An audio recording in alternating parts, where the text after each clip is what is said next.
Hey guys, welcome back to Gaming Garbage, where we take a look at games, chat about the game news in the industry, and of course, stream for fun. Today we're kind of doing something a little different. I got EpicShepard on here, and we've played some games in the past. We went through a Call of Duty World at War campaign co-op. Man, that was crazy. That was fun too. And yeah, today we're just kind of talking about Xbox and the change of leadership, and there's a lot of possibilities that can happen now between 2026 and like even the launch of the next gen, which is probably looking at maybe 27, 2028, somewhere in there, maybe 29. I don't know. We'll see how things go. But some are saying too maybe there won't even be one, but they still sound pretty committed to actually launching the next gen Xbox. But yeah, we're just gonna kind of talk about some stuff. So if you have questions in the chat, go ahead and leave them down. Or if you have comments too, if you're seeing this on YouTube, go ahead and leave those down below. And yeah, we'll go ahead and get started. So let's see. So yeah, Xbox. It's had kind of some trouble for a while with like the Xbox One, and even less sales with the Series X. And so yeah, it was really kind of seen for a bit that Xbox was possibly going to die, like completely be dead. And there was even some chatter in 2023 or 24 that Satya Nadella of Microsoft and Phil Spencer of Xbox had actually talked about possibly canning the console right there. But Phil Spencer had a plan. Apparently, Satya Nadella went with it, and now we have the acquisition of Activision Blizzard, and yeah, some of the changes that we've had under Sarah Bond, and yeah, it's just kind of been a mess. But it's kind of crazy too to think that maybe like the Xbox could have been dead already if like Phil Spencer had stepped in. What do you think about that? Yeah, honestly, it's kind of crazy is how when they bought Activision, everybody's all excited. I mean, I was personally excited about how they got Activision, thinking, okay, now we're gonna get all these Call of Duty games and good Activision titles on Game Pass, and then to this day, we barely have gotten any. So Yeah, yeah, we've gotten World War II. I think we had Vanguard for a moment, but I don't think it's on there anymore. Modern Warfare 2, the reboot. M3. Well, I think, yeah, and 3. But yeah, we haven't really gotten, I don't think, any others. Yeah, I think Uh, everybody, including myself, was expecting them to bring back like Black Ops 1, 2, World at War, yeah, all me the too. OG 3, 2, and 1. But I Because, yeah, mean, they're still charging $60 for those. yeah, I can't And remember they're what like 20 years old. what year exactly did Microsoft get Activision? It would have been September of 2023. 23. Okay. Yeah, September, October was when it would have been official. So yeah, they've had it. You know that they also bought the King as well, the mobile game maker. So that has like Candy Crush and some other games that are really popular. And when you look at Activision Blizzard, you know that was kind of like a defining moment, I think, in the shift of Xbox, because it Oh, was no longer definitely. just about the console; it was now about the platform. So like you had PC players, you had mobile players and PlayStation players and Xbox and everything else. And so wherever those users were, the hardware didn't really matter.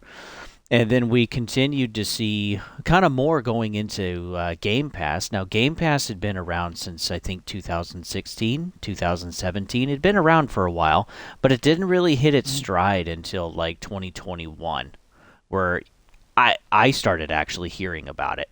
Um, and was kind of like, "What's Game Pass?" You know, I didn't really know too much, but I wasn't overly interested in a subscription service at that time. But you know, when we had $60 games go to 70, and Game Pass at the time was under $20 a month, it's like, you know what? That actually might be a pretty good deal. And so yeah, I tried the Surface, and I myself, my wife and I and our kids all play some stuff on Game Pass. So it definitely pays for itself. But two, people don't also have to pay the $30 a month if they don't want to. There's other options out there, and so I still buy for 20 a month. I don't think that option will last forever, but luckily you can also stack for 3 years. But yeah, Activision Blizzard was supposed to be a big, massive thing for kind of Game Pass. That was kind of the idea. Even with like Diablo and some other games, or even some of the older titles that Activision has, or Blizzard as well. But again, we didn't really get those. I mean, I don't even think we have Overwatch on the service. And Yeah, Overwatch is a Blizzard game. I don't believe we do. And it's a free one. I mean, it's free, at least number two was. Number Yeah, one, you still had to pay $60 at launch in 2016. But yeah, it's kind of surprising. We've had like all of these IPs under Activision Blizzard, and it's like, but we don't actually have the games on the service. yeah, And that's been kind of weird. And I think that was kind of like maybe the first nail in the coffin, so to speak. Not that Xbox is dead. We'll wait until that announcement actually happens, at least for myself. But I just think it's kind of weird. Like a lot of the messaging has been lost, and like the purpose or reason for certain things has kind of been lost or convoluted, and things haven't been really, really clear. And I think that shows that there's been disagreements between either Phil Spencer, Sarah Bond, or like Satya Nadella. What do you think of that? yeah. I'd probably agree. I mean, just really seems like haven't really been able to agree on some stuff and been kind of causing a sort of downfall in a way. Because Yeah. if one person's priority is one direction and the other person's is towards another direction, they can't really find a middle ground. It's not really going to work very well. Yeah. Who do you think's had like the most influence over the last 5 years at Xbox? Probably Phil Spencer personally. Yeah. Yeah, he's been a pretty big one.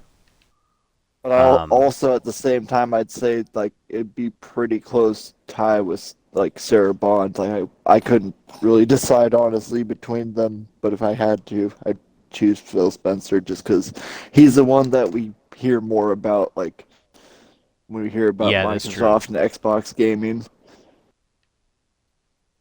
Yeah, and I think it's interesting too that like we still kind of see Phil Spencer as like a player, a gamer, Yeah, and and maybe Sarah Bond did play some games and stuff. I don't really know, and maybe Satya Nadella does too. But again, I think they see it more like a business, and so Phil Spencer seems like just like a more is more personal that way, more relatable.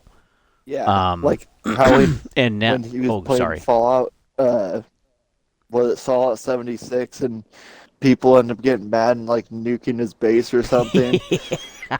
Yeah, Like, because yeah, his profile is P3. but yeah, it's like when you got the guys who are making the big calls and actually, in charge, actually playing the games and stuff, yeah, then it's definitely more personal and more relatable. So I definitely Yeah, feel and like I that helped him. and I feel too like they can make better decisions for the player, Yeah, instead of for the company. yeah, And exactly. I feel like to a degree, like that's maybe something now that we've lost with Yeah, Phil Spencer being gone. And we'll have to see how Asha Sharma does. She comes from the core AI department, and but yeah, like something major, I think happened with Phil Spencer and Sarah Bond basically resigning at the same time, or yeah, it being was pushed really out or weird. whatever. Because yeah, I mean, we had Phil Spencer. He announced on Friday, "Oh, I'm retiring." On Monday, 3 days later, which is weird. Usually, there's months until the retirement is final or whatever. And Yeah, there were some memos that we got to see talking about that they had talked about this before.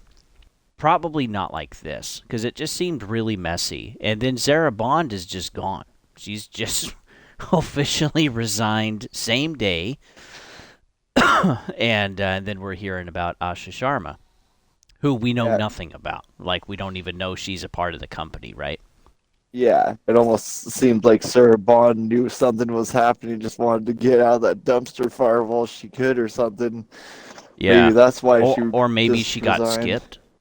Or yeah, that could very well be. I mean, that I could definitely see it being that way if she was expecting to get the role and then she didn't. She'd just be like, "Nope, I'm good. No point Because in I me know I'd be staying." upset. Oh yeah.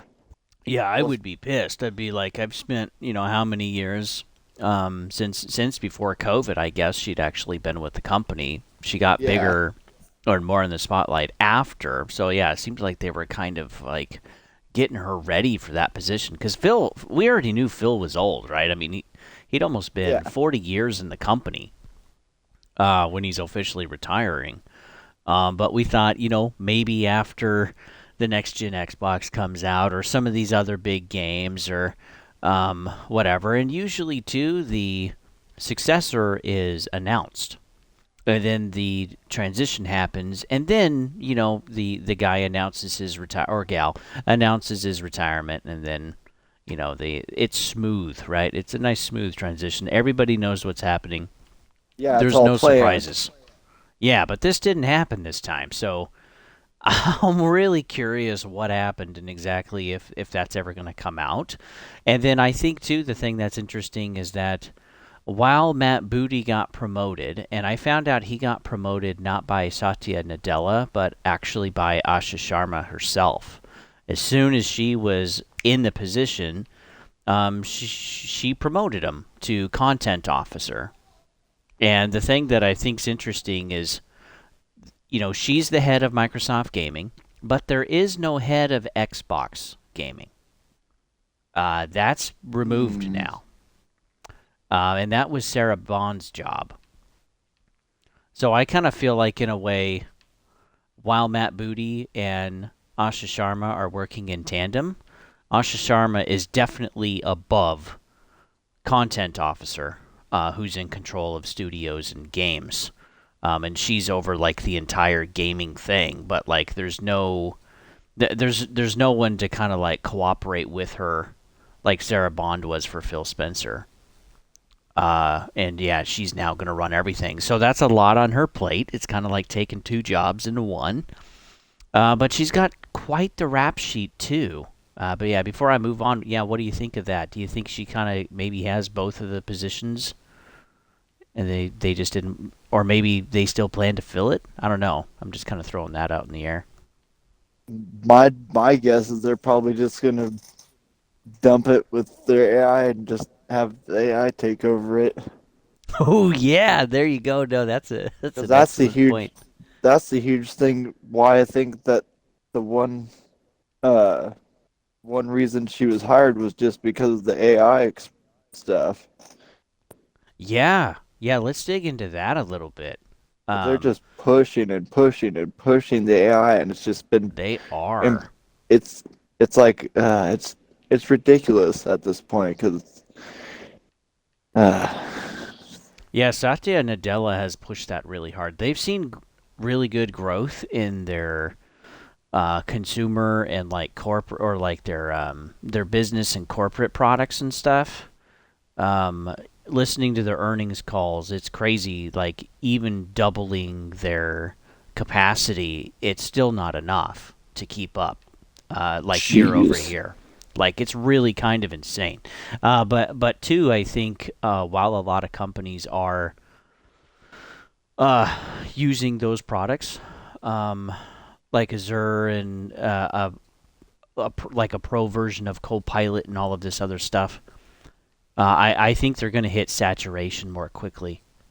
And so, like, that growth is going to level off, and it's like, oh, well, that's not really growing like it was. And so, that's not going to look good for Microsoft, and that's going to pressure Microsoft to try to continue to get that growth. But, when your profit margins are 35, 40%, at a company and your growth is just billions and billions extra every quarter, like you just can't sustain that forever, you know.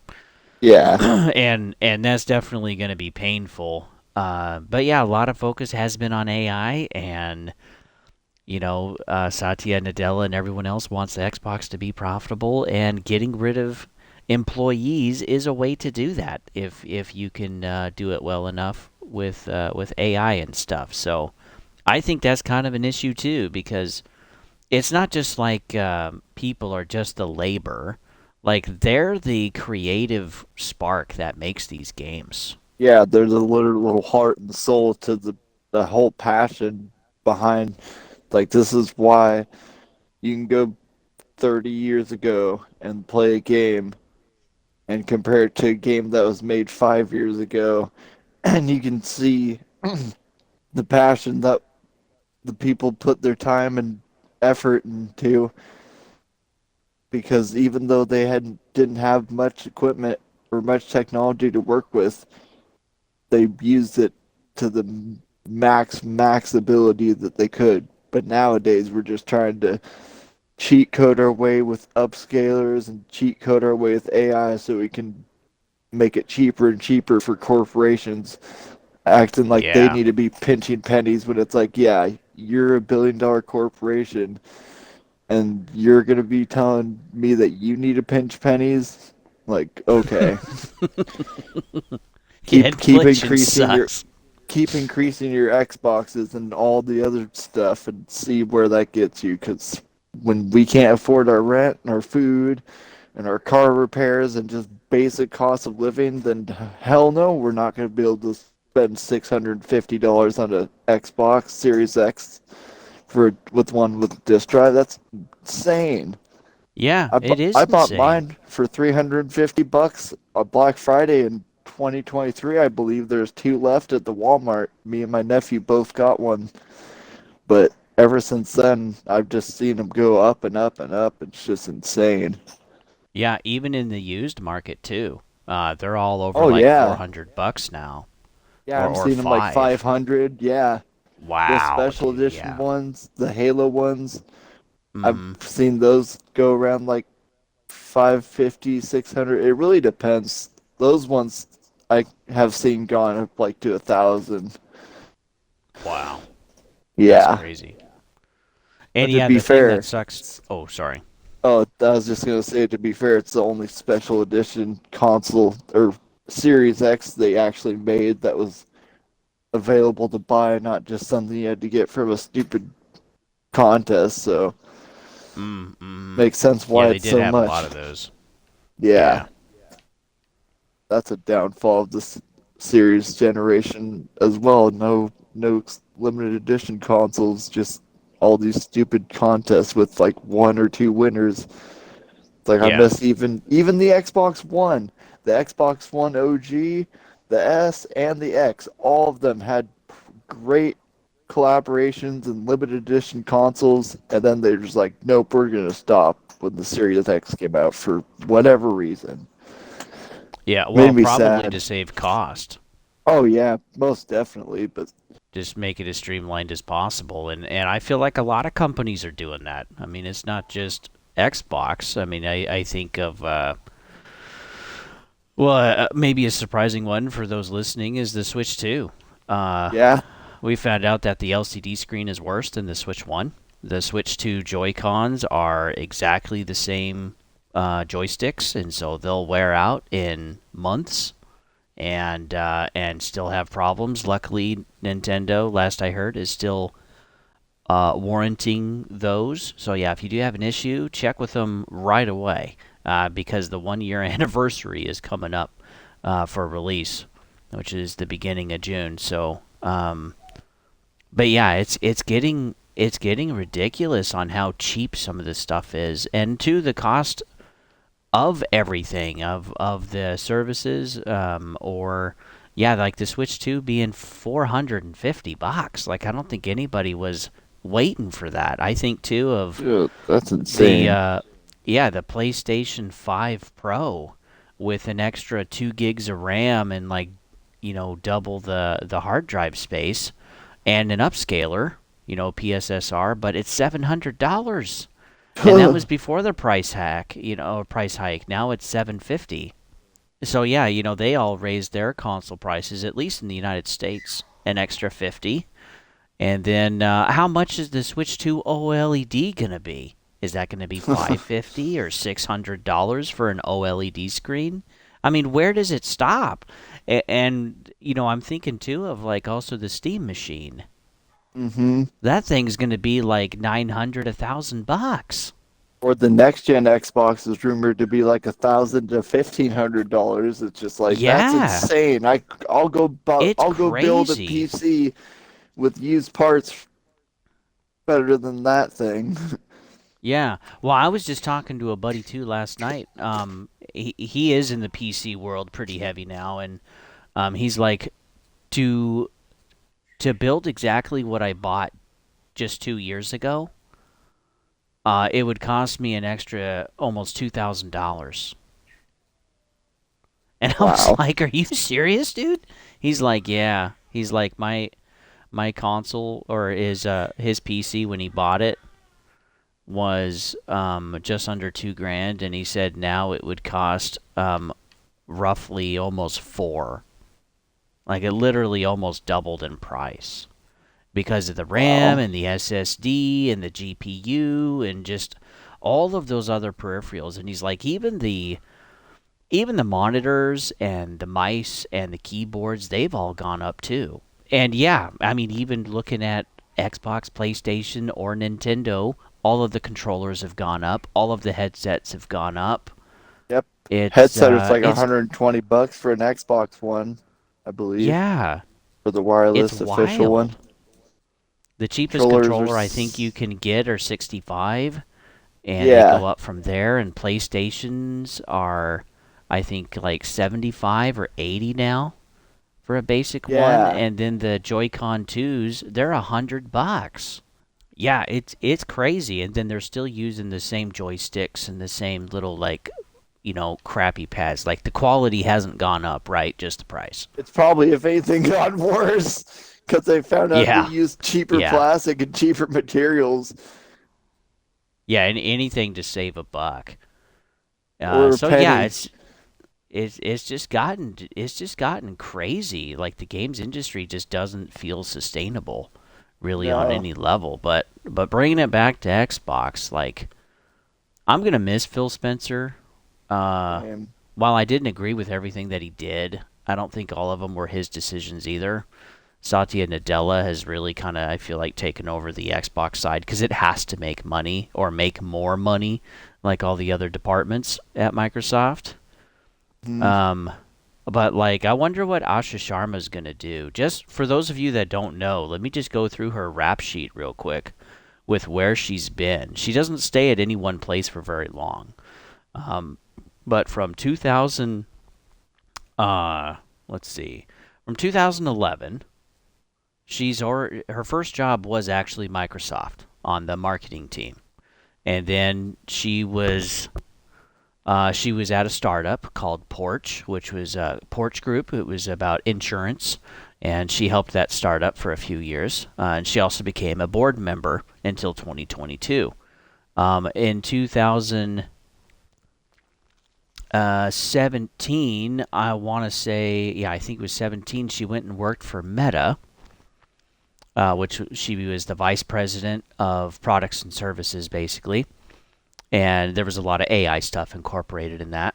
And then in 21, she worked at Instacart to basically help them become more profitable. And this is all still being on the board um, for being on the board for, yeah, I think it was Instacart too. But yeah, she's got some crossing over with Didn't she work at board Home Depot? membership. Yeah, well, yeah, she's a board member. So yeah, I'm getting Oh, there. And in 2025, or no, 2023, she left Instacart and started working at Microsoft again, except she was the core AI director for the department, where she has been, and now she's moved into the CEO position of Microsoft Gaming. And also in 2025, she became a board member for Home Depot, as if she wasn't busy enough. So like she's had all of that happen in roughly 15 years, which is wild. Like she's never in one place for very long. Sometimes she's just there for a couple of years, or she's there for 3 or 4, and then she's moving on. So she's moving all over the place. But yeah, between Microsoft marketing team, Porch, uh, Meta, which was Facebook then when she moved over, Instacart, a board member of Home Depot, back at Microsoft for Core AI, and now the CEO of Microsoft Gaming. Yeah, she's just been all over the place, and I really wonder if she really plans to stay there. I'm kind of thinking not, because I think when you look at all of her moves, she's always trying to go up a little more than she was last time, or add more to her reputation or whatever, or her career. And I think she's going for a top dog CEO of a company somewhere at some time. So yeah, I don't expect her personally to be at Microsoft as Microsoft Gaming for more than 4 years. Yeah, so I don't know. I still have a lot of my reservations. I think what she's said so far sounds good, but like she's had to make several social media accounts. She's had to update some stuff, like with LinkedIn or whatever. So yeah, she hasn't ever really been a part of like a community. She's just kind of like goes to her job, does her job, buckles down, and just does what she's supposed to do. And so far, I think does a pretty good job. Looking at the IPO, it's still going. Look at the benefits that she did for Meta; those are still being used and implemented. Same with Instacart; they started saving quite a bit of money. Um, and things were becoming more efficient, which was her job there. And and then yeah, she's back at Microsoft almost 15 years later. And yeah, they hired her back. So yeah, she seems to do a good job as a business. And I know so too. Some people are worried about whether whether she's really able to do the job. And that's why I brought up that Phil Spencer is like more of a personal guy, and because he was a gamer, and she's definitely not. I was able to actually find her. Well, at least I believe it's her account on Xbox, and yeah, I looked it up, and yeah, she's played a little bit. She's got a little bit on there. What she even Uh, played? she played a little bit of Borderlands. I don't Borderlands remember which 4? one. Oh. I don't remember. But yeah, she had a little bit of Borderlands on there. There was some like Rocket League. There was some. Oh god, what was another one? Some Halo was on there, like the Master Chief Collection, and Halo Infinite, I think. So there's a little bit, and she is married. She does have children. Um, but anything outside of that, even just trying to find her age, what's crazy is she's a little older than me. She's 36. Yeah. So to accomplish all of that at 36 is wild. She also went to Carlson School of Management, which is all about business prep, basically, and so yeah, that's what she's been doing. But yeah, I think to me personally, she's got a lot to prove to me. I don't deny that she can help the company go toward the goals that Satya Nadella wants. But I don't know if that's really going to be in line with what people want. And I think, too, the Xbox player base is split. Some are wanting to go back to like exclusivity, for example, and others are wanting to go more in the direction that we already have. What do you think? Yeah, I think people have definitely been talking about how they've wanted to keep the exclusivities over on Xbox.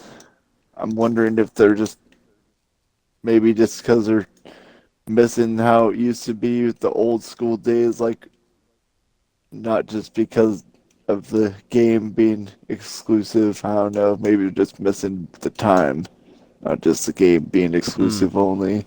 That's what I'm kind of like a thinking. nostalgic thing. Yeah, exactly. Because, like, I mean, I know you personally love the idea of them getting rid of the exclusivity so that way everybody can play it. Because, and me too, because it's like, why should I have to go spend $500 on a PlayStation just so I can play one or two games just because they don't make them on Xbox? That's kind of dumb. When Yeah. they Or could like, are just you gonna go buy a Switch 2 for 450 no, like to go play to go play a few even games? yeah, even if they brought back or even if they released Super Mario Sunshine 2 and it was like perfect, like a real great game, I couldn't justify spending all that much money just to play a couple of games or one game. No. Mm-hmm. Because yeah, it's not just the console either. It's the $70 games now. It's Yeah. the And then controller the and subscription services for the yeah. online and don't they do your voice chat or something on Nintendo? Yeah, for those of you that don't know, voice chat is going to have to be paid through Nintendo Switch Online starting in June. If that ever came to So they're Xbox, we'd making be the screwed. they're making the first year free, probably trying to get people hooked on it, and then they'll Oh, switch how over to that. So generous. yeah, yeah, 1 year free. But yeah, it is wild. Like to think of exclusivity of of it bringing people to the platform and making them want to buy it. Is one aspect of it. The other thing too is like how powerful a console can be, Yeah. or how well it can run games. That's another thing, and then also the features, um, and how the subscription services are. Like all of that can kind of factor into it. But I remember my buddies and I in high school and college, we would always talk about what we were going to buy as a group because we couldn't afford both consoles. Maybe a few of us could, but most of us couldn't. And so we wanted to pick something that everybody could play because we didn't have cross-platform back then. It didn't exist. Yeah. And so yeah, to be able to play Halo, or should we focus on God, I don't know. There isn't really much that PlayStation makes that's like multiplayer that isn't cross-platform. I'm trying to think of something.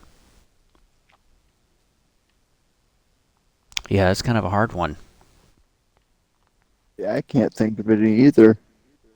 Yeah, that's a tough one. Because even Destiny was On multi. Xbox.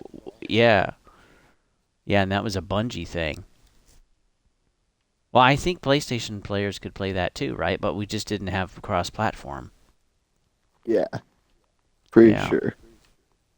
but uh, but yeah, so we'd have to make that decision every time, and while I think um, it can be beneficial to a degree for cross-platform, I don't believe that cross-platform can work anymore as a business model. And I think that's why Xbox did it first, um, and PlayStation did it in 2020 with God of War. That was the first game that went to PC. And there's even talk that PlayStation is going to pull back on that, pull back on PC stuff. And maybe they will, maybe they won't. But again, I don't think they want to say no to $3 billion and cut that off. But yeah, I just don't think people really care about exclusivity that much. Because and a lot of people are switching to PC. I know we've talked about it. If I had the money, if I had the space, yeah, I'd have a PC and I'd play. And I use my laptop that I do the editing for this channel on and some of the streams. Um, I use my PC to play Steam games and stuff. And I know you've talked about it too. You'd love to be able to get a PC and just leave the paying for multiplayer and leave all that stuff behind. And if you're going to be getting the games already from Xbox and PlayStation, and then you can emulate whatever else, then who cares, right? Yeah, And then you can just get everything. So yeah, what do you think of that? yeah. I've got a PC actually. It's just not anything that special. That's the big thing with PCs is you always have to keep upgrading them and stuff, especially depending on what games you want to play. Because if you only want to play a couple games and stuff, or certain games, then you're fine. But if you want to do Mm-hmm. a lot of stuff, then you gotta keep upgrading that thing. One thing I heard from someone thinking about this out loud was, what if the exclusivity? Because the context was people saying, "Hey, you should bring that back," and she's like, "Oh, we hear you," or "I hear you." It's like, "Oh, okay." Well, does that mean she'll really do anything? Not necessarily. It's just, yeah, I hear you, but yeah, maybe we're not going to do that. It could also mean that we have a different type of exclusivity we didn't talk about yet. And what if games become exclusive or timed exclusive to Game Pass? Hmm. And so that means that, like Game Pass Ultimate gets it, because we already kind of have that with the different tiers for console. It'll Yeah. come out on Ultimate first, and then months or a year later, it'll come out on Premium or whatever. But yeah, what if that becomes more of a thing, where there actually isn't like a physical release, there isn't a digital release of the game, like Fable, for example, and it's just on Game Pass. Yeah, I would Because yeah, not want to see that any of that. yeah, because yeah, all she said is she's left it pretty open. Asha Sharma, she's left it pretty open, and she's not really said too much one way or the other. Um, but she says that everything is on the table. So, her marching orders are coming from Satya Nadella, which is ultimately make more money, be more profitable. And so, yeah, I think that ultimately means more studio closures, more canceled games, less employees, like more layoffs, more integration of AI. Um, she did say that people are still going to be making the games, but that doesn't mean that they won't be using AI tools, right? And I think pretty much at this point every company does. Even GTA, Larian Studios, we know does. So did the Game of the Year winner, Expedition 33, last year. Um, so yeah, at a minimum, the tools are used to at least make the games that we enjoy playing. But is the content that we play made by AI? Like Call of Duty with some of the skins and some of the pictures that we see of like different armor sets and stuff. Um, so yeah, I don't know. I think it'll be interesting. What do you think?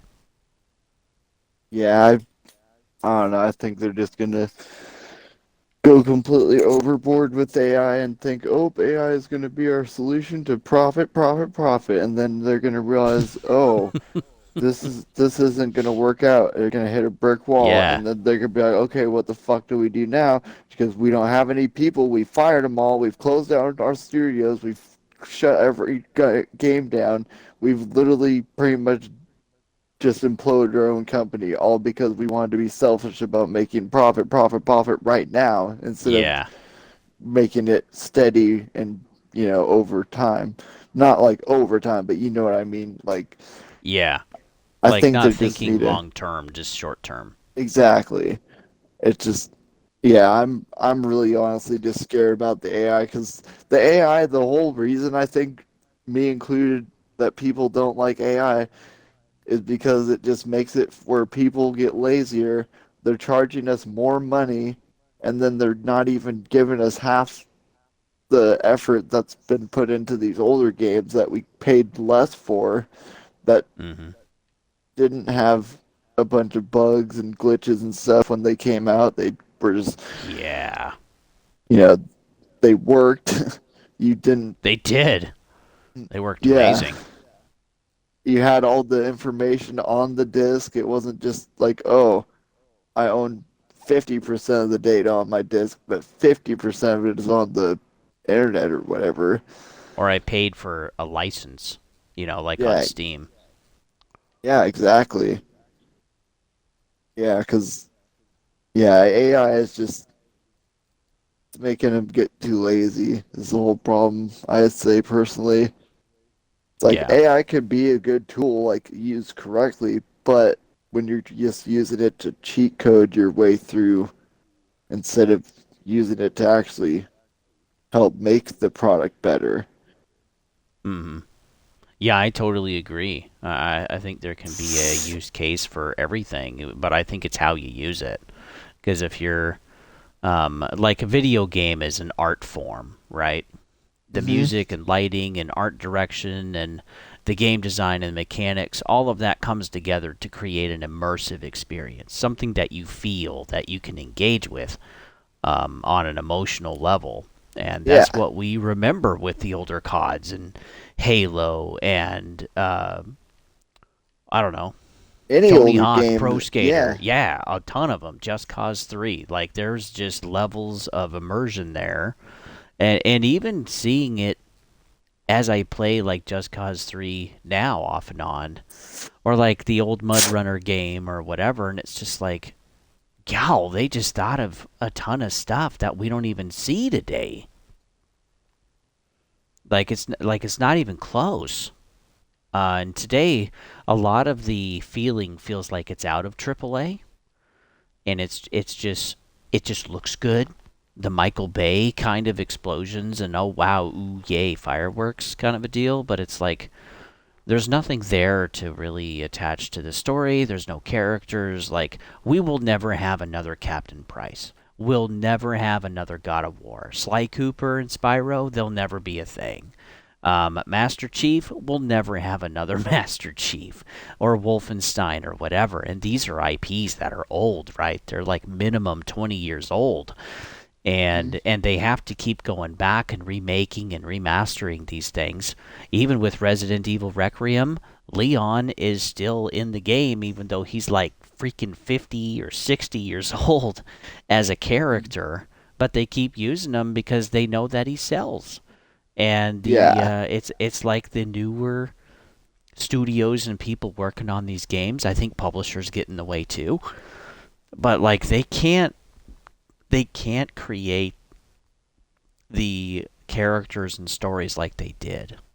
No, it's like how they decide, oh, we're gonna bring back the Richtofen and Takio, Nikolai and Dempsey in Black Ops Oh 7, yeah. but we're not gonna have it. We're gonna say they're not the same. We're just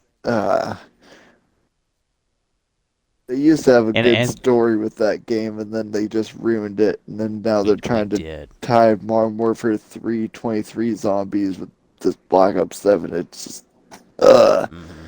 It's horrible. It's so I bad. miss when it was like World at War when legitimately the community was the one who like made the zombies like storyline by just what they thought zombies were saying. Sam, remember that? And then they actually Mm-hmm. made Samantha a character just because of so many people kept saying that. Like that's the type of stuff I miss is the interaction between the studios and the all the developers Yeah, and and the everything. community. Yeah, And yeah, the community actually having influence. because it felt That like it that's was about something that money, but it was also about making a yeah. good game for people to enjoy and have a big community experience. Yeah, and that used to be the equation. You made a good product, a quality product that people wanted. You went above and beyond more than the other guy, and then you got the sales. Yeah, it And, was and I simple. worry about the AI thing of just like, oh, it's we've made it cheaper, but they haven't made a more quality product. I think that's really what people are upset about. Yeah, it's like if it was like half the cost, then yeah, maybe we wouldn't be complaining. Yeah, and yeah, you brought up a good point too. That it's like we're not just paying 60 anymore; we're paying 70 with all the microtransaction battle pass stuff or whatever. and the bundles and stuff. And then, you know, Nintendo has made so far their one and only $80 game, Or 90 90. physical. Yeah, Yeah, that's for insane for a Mario Kart standard World. edition. Yeah, and then Xbox tried doing it too with Black Ops 7 and Outer Worlds 2. And the thing that some people are forgetting is that it wasn't just supposed to be Outer Worlds 2. It was supposed to be Outer Worlds 2 and every, quote, AAA experience after that.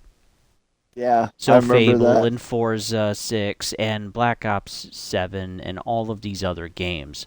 It's like, yeah, 80 is the new standard. And people are just like, no, dude. Like, you know, we already said it, but it's like, yeah, but the majority the of the audience cannot afford the increases that we have, because it's not just increases in the games. It's like you said, the food and the insurance and the car payments and just everything, keeping the lights on. Exactly. Or the consoles, the controllers, the headsets, just the service that you can go online. Like Mm, it all adds up so fast. it does. Yeah, just the Switch 2, because my wife and I were thinking of getting one, and when we heard 450, we're like, oh my word, are you kidding me? Because we were thinking like 350 or 400 Yeah, is that's what what we were I kind of thinking, was and expecting. $60 games, not Yeah, 70, and Joy Cons maybe being $80. But holy frick! I mean, by the time it's like, okay, we get the console, we get an extra pair of Joy Cons for the kids, we buy Nintendo Switch Online, and two games, we're spending almost $800. that's insane. Yeah, just like Uh, just out the door of like starting up, and that's not even if you yeah, see games down the line that you want to buy, or your controller breaks or something or comes out whatever. that's new. Like, yeah, it's just It's out of this world. It's like, frick me, I'd rather just go buy a PlayStation or buy an Xbox. If I'm already going to be spending a ton of money, I might as well get something that's going to perform better. I didn't go into this, I guess. This is getting way longer than I anticipated, but I'm enjoying myself. Um, but yeah, the thing too that I think is crazy is the whole upscaler thing, like the whole AI upscaler gambit of like it no longer being about the hardware but the software that's trained off of past games and whatever, and learning how to render stuff, and then you're still paying $1,000. Like, I'm really curious what the next Xbox is going to be, what the PlayStation 6 is going to be, the Steam machine, because yeah, whether you're looking at the Switch 2, next gen Xbox, next PlayStation, or the Steam machine, or even the next graphic cards, it's all upscaler. Like, there isn't going to be one that isn't going to rely on that. And like you said, devs are just going to become more lazy because they're like, oh, well, we don't have to optimize the game. We can just let the host. upscaler deal with it. Yep, Yeah. And the game's going to run like crap, and it's going to be crappy, and that'll be cha-ching, $70, please. bugs and Fuck glitches you. galore, and we're not going to Yeah, fix like, I them. We're don't not going want to it. patch anything. We're just going to keep promoting our bundles and our live stream service crap that nobody Yeah. wants. That's what's frustrating with Call of Duty, with how bad the servers are. Yeah, Or some it's of like, the adjustments and balancing of guns, yeah, it's just or like basic stuff. yeah, Ubisoft games. Man, they are some of the buggiest. Like all of them. Yeah, dude, I Like remember the playing Division. Assassin's Creed Odyssey, and that game had me bugged out and glitched. Like, I got like into the spot, like it glitched me into the object, and I could not get out. I had to just like quit the game, and thank God that it didn't just like get rid of my Spawn you back. progress. Yeah, like Yeah, I would have rage quit and not touched the game again if it would have, but it's just like really, like it was so yeah, buggy whenever I tried to climb and just all that stuff. yeah. Star Wars Outlaws. That came out in what, 24, I think, or maybe 23. But yeah, Star Wars Outlaws was made by Ubisoft. AAA game experience, $70, 110 for DLC and the game. And good grief, I mean, the PlayStation players got screwed because they could play roughly 5-6 hours, I think, into the game and encounter a progression bug. And so Jeez. Ubisoft fixed it, but they said, yeah, you just have to start over. And some players were like, nah, I'm not going back. I'm not going to do that. And I wish too, like with how buggy stuff is, um, I wish that we had a return policy for consoles because unless it's truly broken, um, they don't refund stuff, Yeah. and I think that sucks. And it's all three console companies. Hmm. So they need something like Steam where it's like, hey, you can play a couple of hours or you can own it for a couple of weeks, download it or not, doesn't matter. And whichever comes first, that's when, you can't refund it anymore. No questions asked.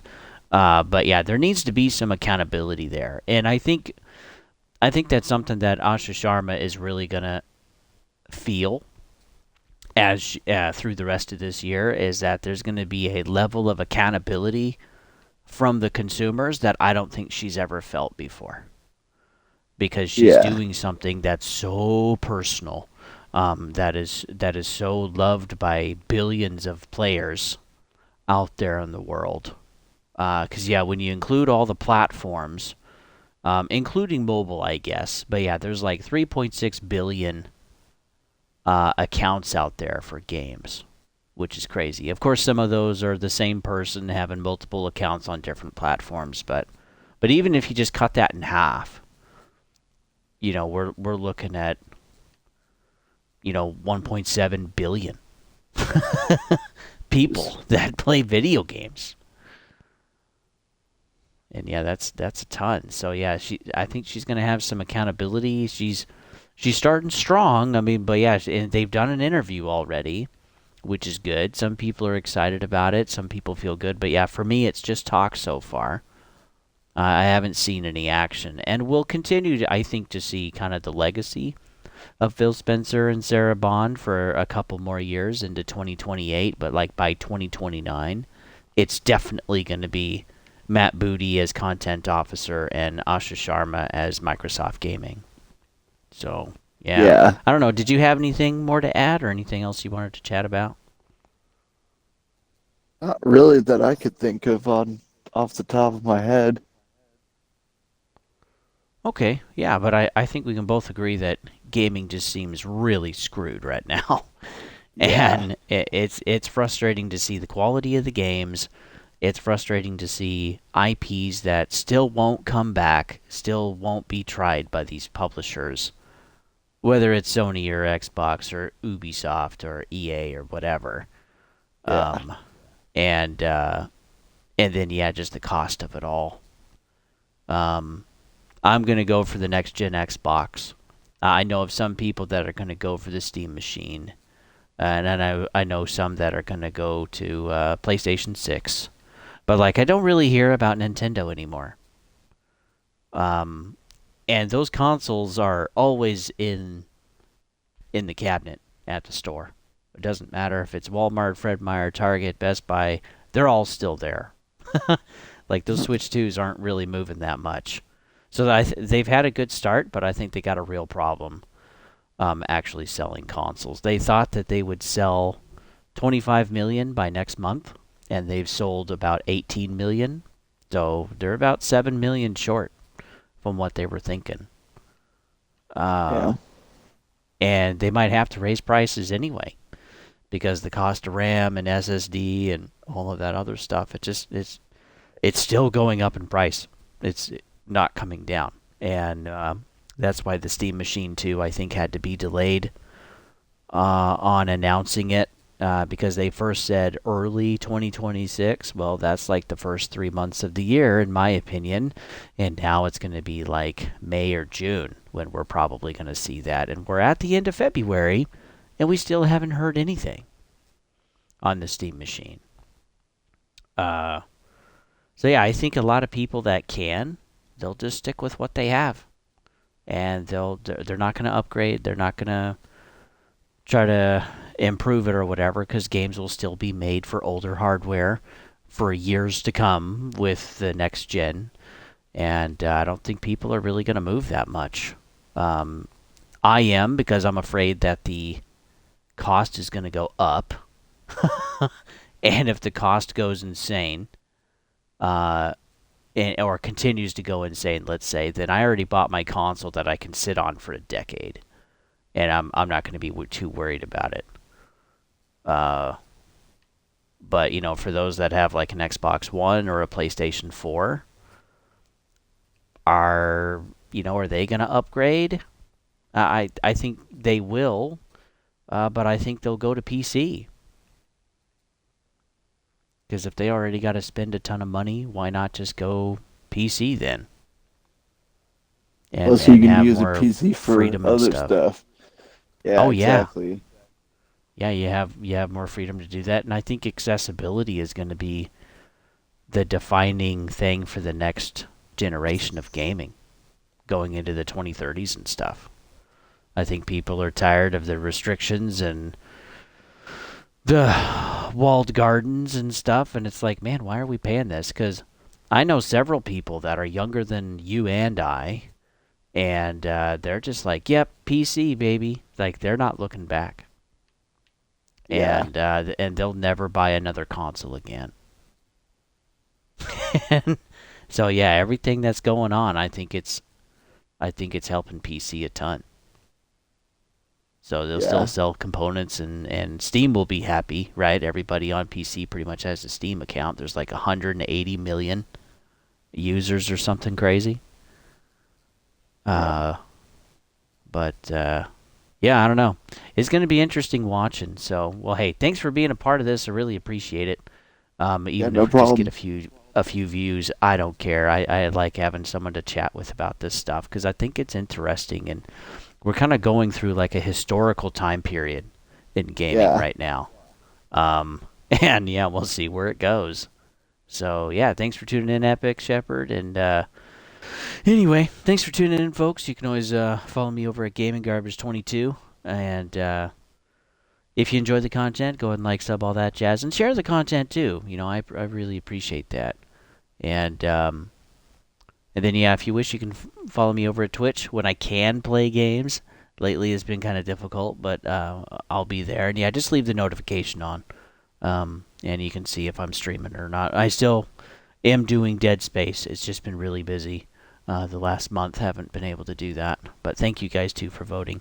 And then, yeah, we're still waiting for some other games coming out. So March, I'm going to be doing Crimson Desert. We're going to take a look at that. In May, I'm going to have the Lego Batman game, and then you guys voted for um, The Expanse, Osiris Reborn. So that's coming too. At some point, we still don't have a release date yet, but I'm also excited for that one. Again, all of the games I'm excited for aren't live service. I'm pretty stoked for those. So anyway, thanks for tuning in, guys, and we'll see you guys on the next one.